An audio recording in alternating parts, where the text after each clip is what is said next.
Hello everyone, welcome to the QuarkXPress e-seminar series. My name is Dan Logan and I'm a product manager here at Quark. And in today's episode we are going to take a look at style sheets. Now this is not new functionality in QuarkXPress 9. In fact, we've had style sheets in QuarkXPress since before my time. But I do see a lot of documents that are sent in for various reasons where I think they could definitely improve from more use of style sheets. We get a lot of questions here at Quark about, how can I be more productive? How can I adopt more best practices in my document production? And definitely one that we encourage people to use if they're not using already is style sheets. Any document that has consistent use of style sheets will be less prone to errors, will be easier to manipulate and work with, and will make everyone's lives much easier. So today I'm not going to do a bunch of slides. In fact, I'm going to try to stay out of slides for this entire tutorial. But let's go ahead and take a dive into style sheets. I'm sure you all know what style sheets are conceptually. They are basically collections of formatting. In this case, we're going to talk exclusively about text-based style sheets. So they are collections of text formatting attributes that you can give a name to and you can use across your project and apply to multiple different instances of text. Like I said, style sheets are good for your document because they enforce consistency so that text on various pages of a long document, or even in just multiple instances of a single sheet job, are formatted exactly the same. Not similar, but exactly the same. Another advantage of style sheets, however, is that it also helps you impose semantic tagging in the document. And semantic tagging means that text not only knows what it looks like, but what it represents, and that is the semantic part of it. So for example, this text right here dealing with the etymology of coffee, we know by looking at this page that that is a chapter title. But QuarkXPress and other software systems don't necessarily know what that is. It just knows that it's text with a given treatment of formatting, but that's it. If you use style sheets, I'm going to go ahead and bring up the style sheet palette right now, and we select this text, it will tell us that it has a style applied to it called chapter name. And that is one way that we can attach that semantic meaning to paragraphs in our document. Now you might be wondering, well, why do I care about that in QuarkXPress? There are some features that use that aspect of style sheet tagging. And one good example is EPUB. If you work on a print layout and you later on extract that text content into the reflow view so that you can export it in an ebook format, we can actually map style sheets to the semantic tags found in reflow view. So that's one way that it can help you process your document. Another example of that is the list feature in QuarkXPress. The list feature works by letting you say, every paragraph that uses this style sheet, I want you to make that an entry in a list that I want to automatically build. And most often that list feature is used to create a table of contents. So in this example, where I have my chapter name and even my chapter number tagged with a style sheet called chapter number, I could use those style sheet references to automatically construct a table of contents that has my chapter names in it. So those are just two examples of how style sheets also help us by imposing semantic tagging in our document. Now, as far as how you apply style sheets, it's very easy, although there are many different ways to do it. Typically, you're going to apply style sheets from the style sheets palette, which is this guy. We'll just close it and we'll see how I got there. I went to Window, Style Sheets, okay? But you'll notice that style sheets is one of the palettes that has a key command. So, I wasn't sure exactly where it was right offhand because I can't remember the last time I actually selected it from the window menu. Learn this key command, F11, so that you can quickly just bring that palette up or dismiss it, whenever you need it. Now, when you have your cursor in text, the Style Sheets palette is also going to tell you which style is currently applied to that text. It's going to be the one that's highlighted. So when I change my selection from one paragraph, this is chapter number, select the next paragraph, it's going to tell me that's chapter name. The one under that is chapter subtitle. Then we have body first, which I'll talk about that first aspect of it later. And then finally we have the body style sheet. So that palette will tell you what's currently applied. If you want to apply a different style sheet, then all you do is click on it. So I'm going to select our chapter subtitle paragraph, and we'll just go ahead and apply a different style sheet. It changed all of the formatting attributes of that text. If I click on another one, right, we get a different set of formatting. Like I said, there are other ways to apply a style sheet. You might be someone who likes context menus, so you can always right-click on selected text, come down to paragraph or character style sheet, and apply something else. This originally was chapter subtitle, so we can apply it from the context menu. You might create style sheets that have key commands assigned to them. You can see here we have for chapter name and chapter number, we have the F5 and the F4 function keys assigned to those styles.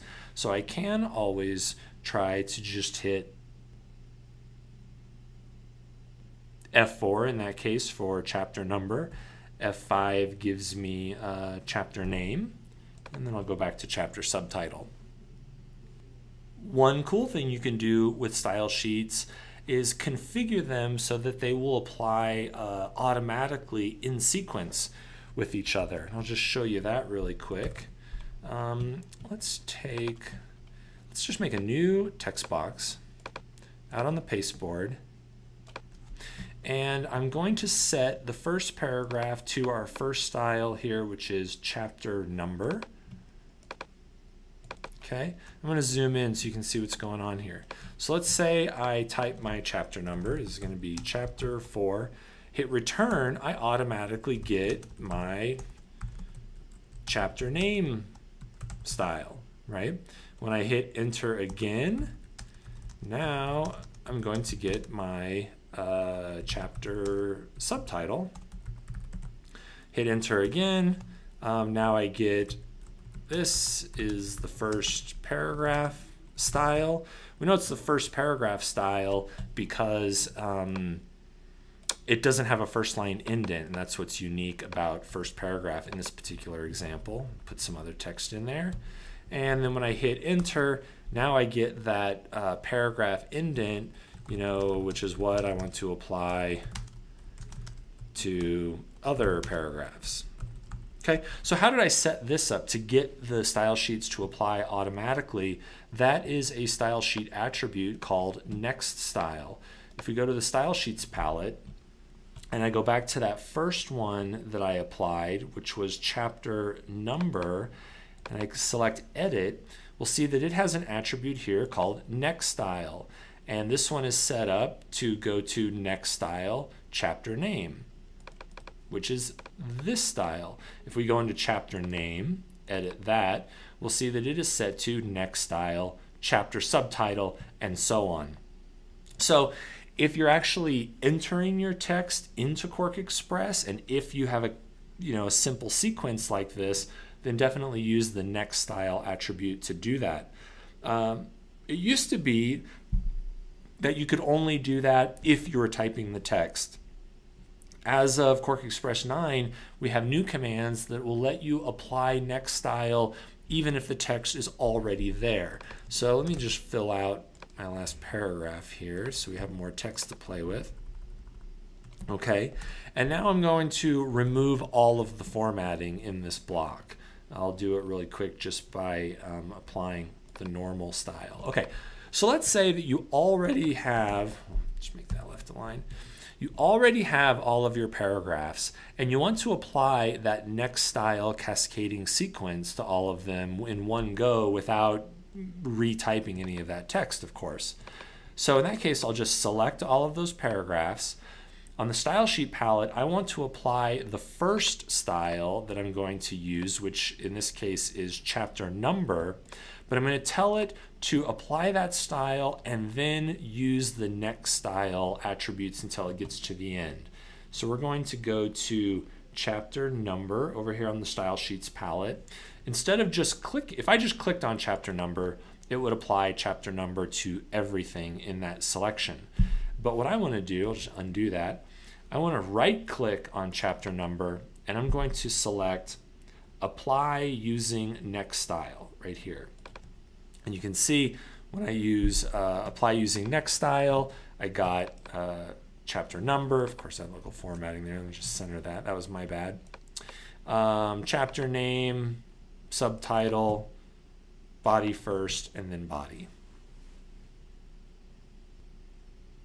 As far as moving style sheets around between different documents, that's pretty easy. If you, for example, copy and paste content, so I'll just copy that chapter name to the clipboard, and if I make a new document and I paste that, it will automatically take that style sheet assignment along with it, my chapter name style. Okay, you can see that when I pasted, now it shows up here in the style sheets palette. If you don't want that to happen, let's say I select some of my subhead here, copy that, and then I paste that into an existing paragraph, okay, I might not want the formatting that it came from. I want it to actually use the style of this style sheet. In that case, you can always paste it using the command paste without formatting. Right now I get the formatting of the style sheet that I was pasting it into.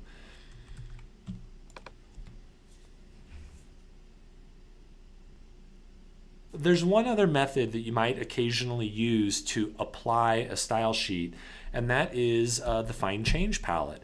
Let's say you have a document like this and you've already set a bunch of that text and you've manually applied your formatting to text throughout the document. Now you suddenly realize, oh geez, I want to use style sheets. So what's the best way, without going paragraph by paragraph and clicking on the style sheets palette, how can I easily apply the correct styles to the text throughout the document? And it's easier than you might think. All you have to do is identify some unique formatting attributes of the text that you want to target.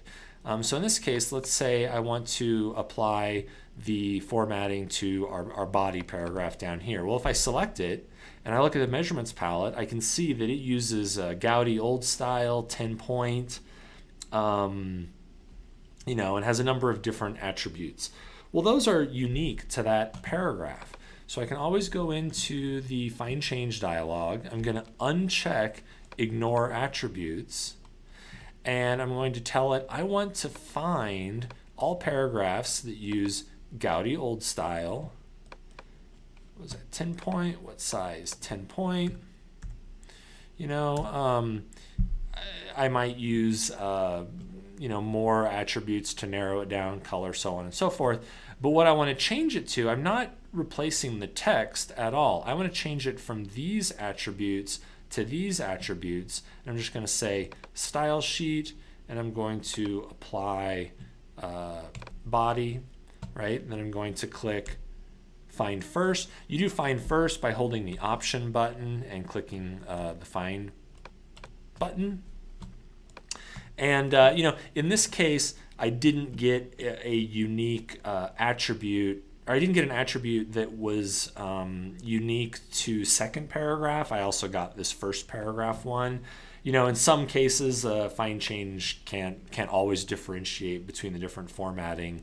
For example, the only difference here is first line indent, and first line indent is not a criteria that I can search on. But at any rate, when I click Change or Change All, you can see that now it applied that body style sheet to that entire piece of text. So another way to apply styles. Okay, so let's talk about how to modify style sheets that you have. So in this document, I have, it's a long document, it's a book. Let's go ahead and split our view so that we can look at a couple of different instances of our chapter name style.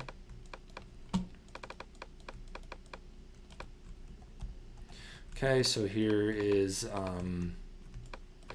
chapter 2.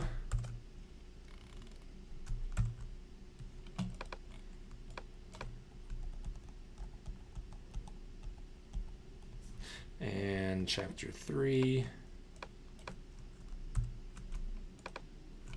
Okay, so we have 3 different instances of chapter name. Now, what I can do is I can do this, of course, just like anything else. I can do it in a number of different ways. So what you might be tempted to do is select the text, see what style sheet is applied to it, chapter name, and then go to the style sheet palette and say edit that style sheet. You can either right click on the style sheet name and select edit. You can click the edit button up on the top, which is the pencil. Either one is going to take you into this dialog that says edit paragraph style sheet. Now I won't get into what all of these attributes are. That's a whole different training session. But what you can see in here is that as I make changes to these attributes, like let's say I change alignment to left. Well, nothing changed over here. We don't have a preview functionality in the edit paragraph style sheet dialog. There's no apply button, there's no preview checkbox down here. So if I edit it in this way, I'll be working blind a little bit. I won't know what that change in alignment is going to look like until I click OK. Right? So in this case, we'll go ahead and click OK. You can see now all of my chapter names change to left alignment. I'm going to go ahead and undo that. So that's one way to do it. Another similar way is you can always go to the edit menu at the top and come down to edit style sheets, or press shift F11, and then you're going to get a different view of all of the style sheets in your document. This view is useful occasionally when you want to do things like filter the list by which styles are used, which ones aren't used, if you want to, append style sheets or things like that. Generally speaking, I say stay out of this dialog. This dialog is sort of part of the history of how UI developed in QuarkXPress. It used to be that you couldn't do a lot of this stuff from the style sheet palette. You had to do it in this edit style sheet dialog. I recommend that you only go into this dialog if you absolutely have to, which is going to be rarely or never for many of you. You can do everything that you do in there, with a few exceptions, on the style sheets palette. All right, so how do I recommend editing a style sheet? Well, as of QuarkXPress 8 and higher, we can do it simply by modifying the text in place, and then I'll show you how to take those changes and push them back into the style sheet. So in this case, let's say I want to make some changes. I'm going to select one instance. So okay, we'll do that alignment change. We'll do left alignment. Let's do something else so we can see it more. We'll go ahead and change its color to red. Okay. Now that I've made those changes, I have what's called local formatting. Now I'm going to talk about local formatting on and off probably through this whole presentation because it's a very important concept in regard to style sheets. Local formatting exists when I have applied attributes to this text that don't match the attributes in the style sheet. You might say, well, but Dan, you said the whole point of using style sheets is to maintain consistency. So why does QuarkXPress allow local formatting, and why would I ever do it? And the reason is there are legitimate cases sometimes for applying local formatting. I mean, one obvious one would be emphasis, like things like bold or italic. You might need to do that occasionally. Didn't want to back up so far. Make my color change again real quick. Okay. We know that this text has local formatting because now all of a sudden the style sheet name has this little plus symbol on it, right? That plus symbol is telling me that the selected text has local formatting. In other words, it has attributes that don't match the spec inside this style sheet. What we want to do in this case, because we did that local formatting deliberately, we want to push the local formatting into the style sheet so that the changes we made here will then ripple across all other instances of this style sheet. And as of QuarkXPress 8 and higher, we have this new button on the Style Sheets palette called the Update Style button. If you hover over that button, you're going to get a tooltip that will actually list for you what the local formatting is that's applied to that text. So in this case, it says Update. Local formatting is alignment left and color red, just exactly what I just applied as local formatting. When I click the Update Style button, it's going to take that left alignment and that red color and push it back into the style sheet, right? So now that change is reflected in all other instances of my chapter name. So again, this is important. I just want to review it. I feel the best way to edit style sheets is to select one instance of your style, make your change. We'll apply a different font in this case. What? I don't know. Fine, Futura. Then go to the Style Sheets palette and say Update Style, and then it will make that modification into the style sheet. You can see that as soon as we clicked Update Style, the plus sign went away. We no longer have local formatting because now that text matches what's in the style sheet because we changed the style sheet definition. Another thing about local formatting is sometimes you don't want local formatting. Let's say you don't even realize there's local formatting in here. Like let's say that I did something like I applied some kerning in here, right? I kern between that G and the N. I'm kerning it the wrong way because I want to show a bad example. Okay, so when I put my cursor in there, I see that there's local formatting. Well, I don't want it. So if you want to do the opposite of Update Style Sheet, that is to override the text with the exact attributes that are currently in that style sheet. That's called override local formatting, and there are two ways to do it. The easiest is that I can hold the Option or Alt key on the keyboard and click the style sheet name. You see now when I click that style sheet name, it removed the kerning and it removed the local formatting badge up here. I'll just undo that really quick. If you can't remember the modifier key, Option or Alt, you can always find it up here on the Style Sheet palette Options menu. It's listed in the UI as what? Apply style sheet and remove local formatting. This one right there. That menu option is the equivalent of holding Option and clicking the style sheet name. When I select it, right, it removed my local formatting and removed the badge. Okay, now you might be wondering, what's with the two different types of style sheets? You can see here in the style sheet palette that we have an upper section and a lower section, and you may have noticed in other places we do have a distinction between what we call a paragraph style sheet and a character style sheet. Well, if you've been using QuarkXPress much, you know that all formatting attributes for text fall into one of two different categories of formatting. There is paragraph formatting and there is character formatting. Paragraph formatting is obvious. It's stuff that has to apply to the entire paragraph. So that's going to include things like indent, alignment, leading. But there are cases where you can apply formatting to an individual character, right? And that includes things like typeface, font size, color, bold, italic, and so on. Well, those attributes divide up similarly into the two different types of style sheets. Paragraph style sheets can only be applied to an entire paragraph. You cannot have a paragraph that uses two different paragraph style sheets. character styles can be applied down to the actual character level. So when do you use which? Do you use character style sheets for all of your character formatting? No, you don't.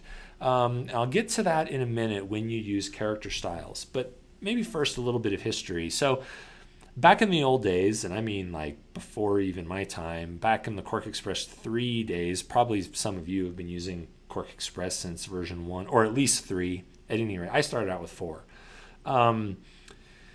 But in 3, I know that there was only one type of style sheet. It only had paragraph styles. And the way that works, if we look inside of a paragraph style, what we'll find is that paragraph style has an attribute called character style. And on that character style attribute, I can select a character style sheet if I want. But generally speaking, I'm not going to do that. I'm going to use my paragraph style to also define the character attributes of that text. And you do that with this edit button right here. This is important, and this is the part where a lot of new people sort of miss, and it causes confusion about how style sheets work. When I click that edit button, it's going to give me a character attributes dialog and say, these are the character attributes of this paragraph style sheet. So the thing to remember is a paragraph style can have its own embedded character attribute. I want to make sure I said that correctly. A paragraph style can have its own embedded character attributes. And in most cases, that's what you'll want to use to do your character level formatting. The reason why you want to use that technique is because then you only have to worry about one style sheet. You don't have to worry about applying a paragraph style and a character style. When you apply that paragraph style, you'll get all the character level formatting that you want. So then, why in the world would I ever use character styles? And the answer for that is you use character style sheets when you have multiple treatments of character formatting within the same paragraph. And a common instance that you might see of that is emphasis. Things like bold and italic. Let's say that you have many, many instances of italicized text throughout your document.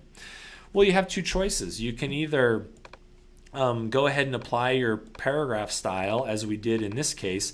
You can see when I'll zoom in there a little bit.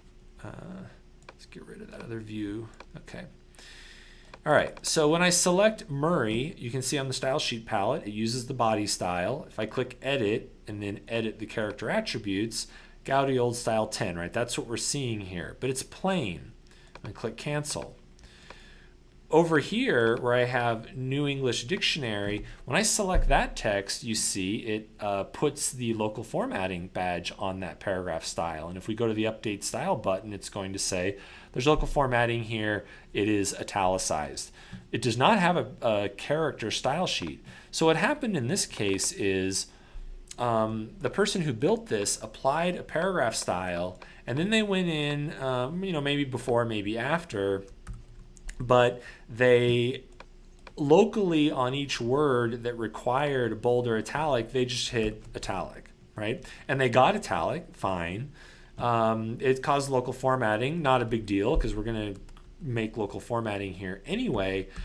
The potential problem with doing it that way is that if I then want to modify the attributes of that italicized text throughout my document, I don't have a mechanism to do it other than find change. So what you might want to do in some cases is you're actually going to create a character style that I will use for that italic text, right? So one thing I neglected to mention earlier is when you create a style sheet, so let's say click the new style sheet button on the style sheet palette, by default, it will set itself up with all of the attributes applied to that text. So in this case, I want to make a new character style that looks like, oops, didn't mean to do that. That looks like this text, except I'm going to make a change. It's going to be italic, right? So I'll select a word. I'm going to say new character style, and I'm going to call this body italic, and I'm going to say you are italic, not plain. Okay, click OK. Now when I apply that to my italicized text, I'd maybe use find change to do that. Okay, and let's say later on I decide, you know what, I want all of my italicized text to look a little different. Who knows what I want? In this case, we'll do a color so we can see it easily. I can do that using my style sheet and affect change throughout my entire project. So the main point that I want to drive home there is generally you're going to use these paragraph styles really, and you may disagree with me and you may find other reasons to use character styles. I'm sure there are some good justifications out there. But as a general rule of thumb, you're only going to create character styles when you need to apply different character formatting in the same paragraph. Of course, you saw that there was a character style attribute in the paragraph style sheet. So if I go to body and edit that, if under character style, I go ahead and select the character style I just made, body italic, then click OK, you'll see it changes all of that text to that character style sheet. One more thing I want to mention about local formatting, and that is when you apply a style sheet, let's go ahead and put some of this italic back in there, right? And then let's apply a different style sheet to this paragraph. We'll do body first, okay? Now, it changed that paragraph. Actually, you know what? I take it back. Let's change it to a style sheet that uses a different font. Change it to just style sheet 1. Okay, here we go. So totally different formatting, but you can see that that text is still italicized. So what happened there? How did it know to leave that attribute? Well, the way it works is when you apply a style sheet in QuarkXPress, it of course will apply the attributes defined in that style sheet to the text. However, by default, if the text that you're applying to already has local formatting, in this case italics is local formatting, then it will not override that attribute. By default, QuarkXPress assumes that when local formatting exists, and you allowed it to exist, then you probably have a good reason for that. And when switching between style sheets, it will maintain that difference. And again, we already talked about what you do if you don't want that behavior. You say, well, I don't want it to maintain that italic. Okay, fine. Option click that style sheet name, and now you can see I lost all of my local formatting, which is what I wanted in that case.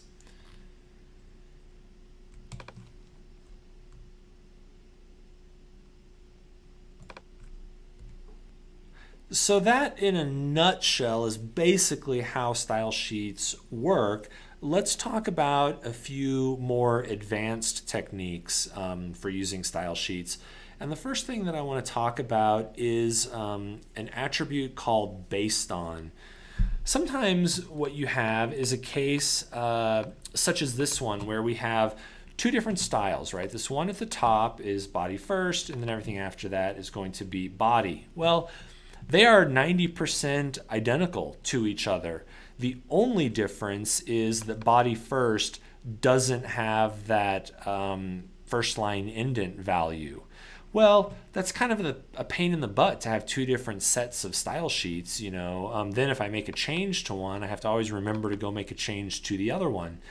There is a technique called based on that will let you tell a style sheet that it is only responsible for specific differences as compared to another style sheet. Okay, so in this case, let's make a new one for first paragraph. What we're going to do in this case is we'll select the original one. We're going to say, give me a new style sheet. You're going to be based on, by default, a style sheet is based on nothing, based on no style. And we're going to say you're going to be based on body. okay? And it's going to tell us right away, the description now of this style sheet is that it is the body style plus, let me zoom in there a little bit. Okay, so it is going to be the body style plus some differences. And in this case, the differences are, there's something different with keep lines. I don't know what that is. Let's go to format and we'll turn off keep lines together. No, didn't actually all lines. Okay, there we go. And next style is self in this style sheet. The body style sheet it uses, I think, body for next style. So we'll just go ahead and do that as well. Okay, so right now it's telling us based on body, you don't have any differences. So now we need to put in our differences. Our differences is going to be, we don't want any first line indent value. And just for kicks, let's put on drop cap here. So now when I go back to the general tab, you've got body plus drop cap and first line, no first line indent. So let's call this guy body first based on body, just so we remember. All right, click OK. I'm going to zoom back out. Another thing to keep in mind about creating style sheets is that when you do it, it samples the attributes of the selected text, but it does not automatically by default apply the style that we just created to the selected text. You always have to remember after you've created a style sheet to apply it. Okay, so in this case, we'll select the top paragraph and we're going to apply body first based on body. Hey, look, we got that drop cap, of course. Now let's look at the power of based on. So now that we have that, do we see in our other, oh, let's put it on these two. Body first based on, and we'll do that one too. Okay. So just so we can see more instances of that style sheet. Okay, so now what we can do is no matter where we're at in our document, I'm in the body style and I want to adjust, some attribute that needs to apply to all body text, including first paragraph, everything. When using based on, in that particular case, you don't want to use the update style sheet button. There are a few issues with the integration between those two features. Because I'm using based on, I'm going to use the edit style sheet dialog to make my changes here. So I have body selected, I'll click edit, and what I want to do here is I want to unlock from the grid and I want to loosen the leading here. We'll change that to 28-point leading, right? When I click OK, see what happened? It made that change to the body style, so it was inherited by all paragraphs that use body. But look, even these paragraphs that use body first also got the wider leading, and that is because of the based on relationship between those two styles. So anytime you say, I have a style sheet, now I need to make another style sheet that's just like that one except for these differences, that's when you're going to base the second style on the first, and in that second style only declare your differences. The one caveat being, remember to use the edit style sheet dialog when you modify it, not update style sheet. All right, let's take a look at another advanced technique. This one is new to version 9, and that is the cascading, the conditional styles feature. So here we have a different document that has a column of text, right, that is unformatted. Right now this all uses what? No style, and it's default Helvetica 12 point, all right? But you can see the content follows some kind of sequence. I have a product name followed by a price with some descriptive text that's Greeking, fine. I have a little delimiter for the different sections of that sequence, and then the sequence repeats itself. In the old days, you would have had to use the style sheet palette and individually select each of those ranges and apply the correct style sheet. We couldn't have used find change in this case because none of it's even been formatted at all. There are no formatting differences to query off of. So in this case, we're going to ask conditional styles to come to the rescue. I'm going to select all, go into the window menu. We have a new palette in version 9 called conditional styles. And I have a conditional style that I created called product line. And when I click product line, there you go. If you blinked, you missed it. It applied all of my style sheets, right? Now, when I select this text, you can see this one has header. CS is my prefix for conditional style. CS header. This one is the same with a different character style sheet. CS numbers, like we talked about. We need that numbers style because it's different character formatting within the same paragraph. Then it goes to the body style, and this little ellipses guy is called the ellipse style. So how did I make that happen? Well, conditional styles are basically scripts for style sheets that tell the style sheets when to apply based on the context of the text itself. If we look at the product line conditional style, we'll see how this thing works. Let me move my text over. I'm going to turn on invisibles so that we can see what characters are actually in here, and we'll edit our product line conditional style. Conditional styles are made up of actions. Each line is an action, and each action can either apply a style sheet or do a go command, which means it can send the text insertion cursor to a particular area of the text in order to format it. For example, I might use a go action when I want a conditional style to go to the end of a story and do some formatting on the last line or something like that. In this case, I don't have to do that. I'm just going to start right off with apply because my sequence begins, at the beginning of that story. So I'm going to say apply the style sheet called header. I can apply any paragraph or character level style sheet. The next column is the scope. How far do you want to apply that style? I want to apply it through the condition, and the condition is what these next three columns indicate. In this case, the condition is one instance of the character tab, right? Tab is this arrow character here in our text.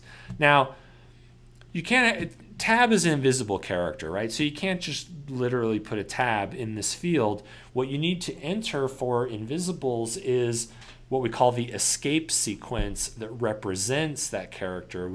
It allows us to represent a tab using normal characters, in this case \T, right? Hopefully you can see that. \T is the escape sequence for tab. Now you don't have to remember those escape sequences. What you do is just select a tab. I'm going to click cancel. You can select your tab character with the cursor and just copy it onto the clipboard. Edit, copy, or Command C. And then when you're in the conditional style dialog, I'll delete that, you can just paste it. And it knows to paste a tab as \T. You'll want to use a similar technique if you're doing carriage returns, soft returns, any weird character, and you're not sure how to enter it into this field. Just try copying and pasting it. Okay, so the next action is going to say, once you have applied the header style through one instance of the tab, then do something else. Go to the next action, then apply this character style called numbers. How far? Through the end of the paragraph, which is going to be here. That's why we get that character style applied to that carriage return. Then do the next thing, which is apply the body style. This one has a different scope. This one says up to, what is the condition? Well, one instance of the text ... which is my ellipse. That's what separates the different sections. It's important that we do up to here instead of through, because we don't actually want the body style applied to those dots. We want it to apply until it gets up to them and then stop. Now, why didn't we use through paragraph here? It's because I don't know how many paragraphs are going to be between the header and the ellipse. I know it's going to be, n number of paragraphs. So I don't want to do through the end of the paragraph. I want to say continue that body formatting until you get to the ellipse and then stop, because we're up to. Other scopes that you might occasionally use are backwards to and backwards through. Let's say I sent the cursor to the end of the story and then I want to apply formatting to that last sentence. I would say apply whatever, style sheet backwards to, or through one sentence or whatever. So finally here, our last action is apply the ellipse style through the end of that paragraph. Now in this case, we have a repeating conditional style sequence. So we're going to tell it repeat that conditional style at some condition. In some cases, you'll have a condition like a particular piece of text, and you can enter that piece of text here. In this case, we don't have a piece of text to key off of, so we're going to say repeat at conditional style marker, which is a special character you can see here that I inserted at the beginning of every paragraph where I want to begin a new formatting sequence. The one thing to remember about conditional styles is the conditions that it can look for are all actual pieces of content within the text. So for example, it's, do something until you reach a conditional style marker, or a specific character, or a number, right? And a number might be 1, or it might be, 9,200,000, and it might have other characters like percent or, degrees or something like that. It's going to consider all of that to be part of the number. Text, in programmer speak, text means string. With text, I can actually enter a phrase here, like, my last name, and it will look for that condition. So that's different than character, which is an individual character. And then we have things like number of characters or sentences or words, or the beginning or end of the sentence, paragraph, or story. So it has to be something that's actually in the text. You cannot look for conditions that are products of our text engine. So for example, first line. Well, this line here, that line changes depending on, how wide my box is. Line is not an inherent quality of text content. It is something that has resulted from setting that text within this text box. So I cannot use that as a condition. We have a separate e-seminar on just conditional styles. So if you want to learn conditional styles in even more detail, then go check out that e-seminar. Other advanced techniques that you may hear of are things like appending. If you want to, let's say you're working on a new document and you have another existing document that already has all of your style sheets, and you want to bring those styles into your current project. Let me just close my conditional style demo, and I'll use that as the project we're going to bring the styles from. There are a few different ways to append style sheets. I may have said conditional styles a minute ago. You can append either conditional styles or style sheets. They're both project level resources. You can go to File, Append, or you can go to Edit Style Sheets. So in this case, let's select from the File menu, File, Append, and then it's going to ask me to locate the project that I want to append from, which is going to be Conditional Styles Demo. And when I click Open, it's going to give me a dialog that lists all of the project level resources in that file. In this case, I want style sheets, so I'll click on the style sheets group. Well, it's automatically selected. It's going to show me all the style sheet names in that project. Like there's our conditional style demo style sheets. Let's say I want the header. I'm going to select it and click the include button here, and it'll add it to the including list. I can include all if I want, I can remove all, or I can do individual ones. So we were doing CS body, header, include, click OK.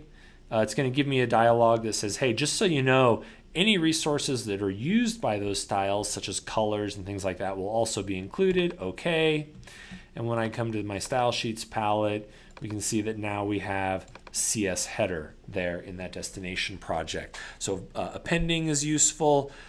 Another advanced technique for style sheets is there's a feature in QuarkXPress called job jackets that lets you manage project level resources in a work group across multiple projects.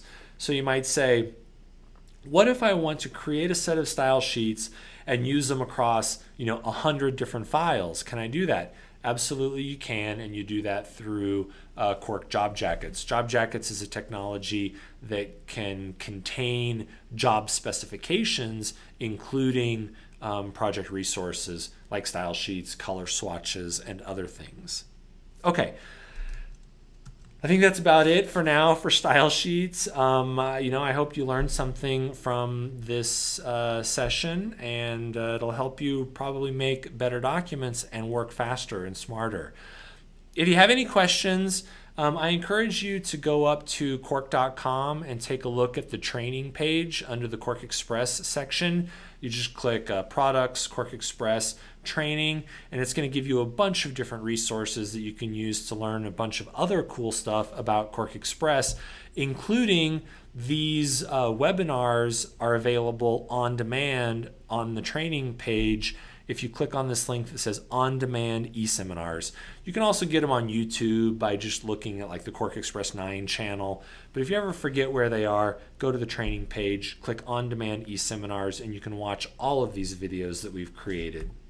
Of course, feel free to shoot me an email if you have a specific question. If you need a little bit of clarity on what we went over today, you can email me at dlogan@quark.com. If you're into Twitter, follow me on Twitter at Dan Logan.